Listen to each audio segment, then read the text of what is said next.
కొట్టకూడదు, క్యాప్స్ కొట్టకూడదు.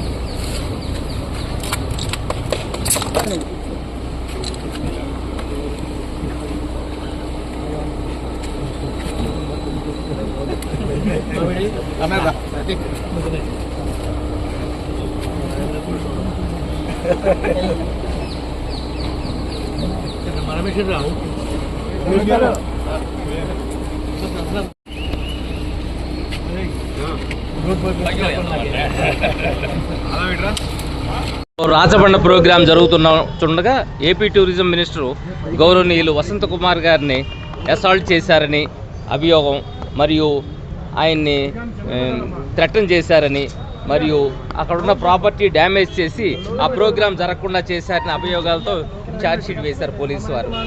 అప్పటి ఎమ్మెల్యే గారు మన చింతమనేని ప్రభాకర్ గారు, నవ్ ఆల్సో ఈజ్ ఎమ్మెల్యే. ఆ అభియోగాల మీద judicial first class magistrate Bhimadole వారు ఆయనకి ఆ రోజుల్లో కన్విక్షన్ ఇచ్చారు.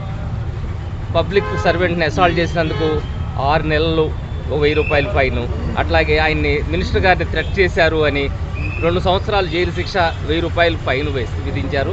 అంతేకాకుండా ప్రాపర్టీ డ్యామేజ్ చేసి ప్రోగ్రాం జరగకుండా చేశారనే అభియోగం మీద 6 నెలలు 500 రూపాయలు ఫైన్ విధించారు.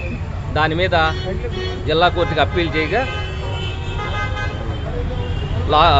బిఫోర్ లాస్ట్ వీక్ హీరింగ్కి వచ్చింది అప్పీలు. అది విని ఈరోజు జడ్జిమెంట్ 1వ అదనపు జిల్లా జడ్జి గారు ఏలూరు వారు జడ్జిమెంట్ చెప్పారు. కింద కోర్టు వారి వేసిన శిక్ష తీసివేస్తూ ఎమ్మెల్యే గారు చింతమనేని ప్రభాకర్ గారు చేసుకున్న అప్పీల్ని అలౌ చేశారు, చేస్తూ శిక్షను రద్దు చేశారు. ఆయన నిర్దోషి అని ఫైండింగ్ ఇస్తూ అప్పీల్ అలౌ చేస్తూ ఆయన్ని విడుదల చేశారు ఆ కేసు నుంచి. ఆ విధంగా ఆ కేసు ఎక్విట్ చేశారు, ఆయన్ని రిలీజ్ చేశారు. ఇన్ని రోజులు అనేది అక్కడున్న పెండెన్సీని బట్టి, ఇక్కడున్న కోర్టులు ఇక్కడున్న పెండెన్సీని బట్టి అలా జరుగుతూ వస్తుంది. కేసు అనేది జరిగింది ఎప్పుడో 2018లో వచ్చింది జడ్జిమెంట్. 11 జరిగింది, 2018లో జడ్జిమెంట్ వచ్చింది కింద కోర్టుది. ఆ తర్వాత ఇది విజయవాడ కోర్టుకి ఎమ్మెల్యేకి సంబంధించిన మ్యాటర్స్ అన్నీ జరిగే కోర్టుకి ట్రాన్స్ఫర్ అయ్యి మళ్ళీ వెనక్కి రావడం వల్ల డిలే అయింది. మళ్ళీ 1వ అదనపు జిల్లా కోర్టు ఏలూరుకు వచ్చిన తర్వాత విని ఈరోజు జడ్జిమెంట్ చెప్పారు. నా పేరు మురళీ గంగాధర్రావు, నెర్సు, అడ్వకేట్, ఏలూరు.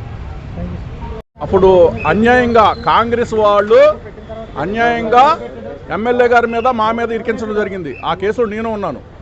2018లో ఆ కేసుని భీమడోలు కోర్టులో మా అందరినీ కొట్టేసి, ఆ కేసు కొట్టేసి ఎమ్మెల్యే గారి మీద మాత్రం శిక్ష వేయటం జరిగిందనమాట. కావాలని చేశారు. ఆ రోజున బాగా అది ఇబ్బందులు పెట్టి నానా రకాలుగా ఆయన్ని, యాక్చువల్గా ఏంటంటే దెందులూరు నియోజకవర్గం ఆయన ఎమ్మెల్యే కాబట్టి ఆయన అధ్యక్షత వహించాలి.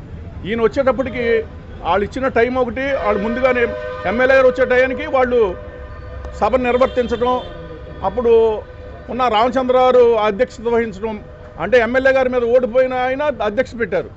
దాని మీద ఎమ్మెల్యే గారు అడగటం జరిగిందనమాట. దాని మీద ఆయన్ని తోసేసి ఒట్టి వసంత కుమార్ గారు తోసేయడం జరిగింది. అప్పుడు పరోక్షంగా నేను కూడా అక్కడే ఉన్నాను, నా మీద కూడా కేసు పెట్టడం జరిగింది. అది ఈ రోజున మన జిల్లా కోర్టులోనే కొట్టేయడం చాలా సంతోషదాయకం.